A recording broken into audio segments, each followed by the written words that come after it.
Okay, hi everybody. So I did section 2.1, numbers 1 and number 7. So the point here was to find the point slope form and slope intercept form of the line with a given slope which passes through the given point.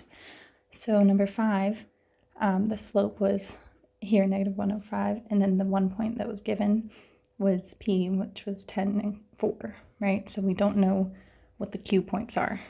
So the first time I did this, I did it incorrectly. I kept thinking of like x being x1, y1, or sorry, the p points being x1, y1, and then the q points would be like x2, y2, but it was obviously, this is point slope form, and it's supposed to be y minus y0, so the q points would actually be the y and the x instead of these ones being the regular y and x. These are the 0 ones.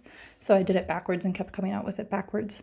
So then I wound up doing it the proper way, so I just put it in the proper form, right? So this winds up being our point slope form, because we take the fraction here and we actually multiply to bring the x minus 10 over to the left side. And actually in the book they do this backwards so that the y winds up being on the left side and the x parts wind up being on the right.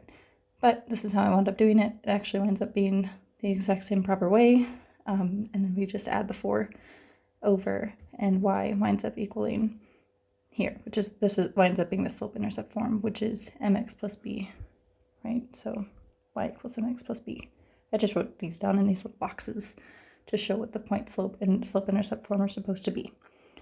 So then we wind up having that as our, yeah, this is what I wound up with before, but this is how it's supposed to look. Negative 1/5 x plus 6 equals y for the slope intercept form.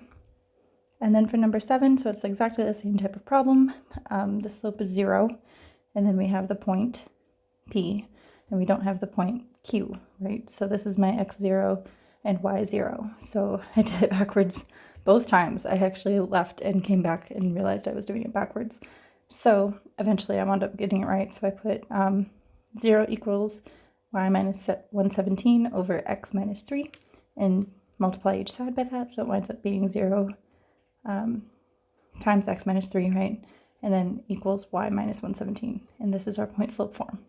And then when we work it out, it actually winds up being completely 0 on this side and y minus 117. So you just add 117 to each side, and 117 equals y, which is the slope intercept form. And that's it. Sorry, I'm a little bit out of breath. I just got back from a run.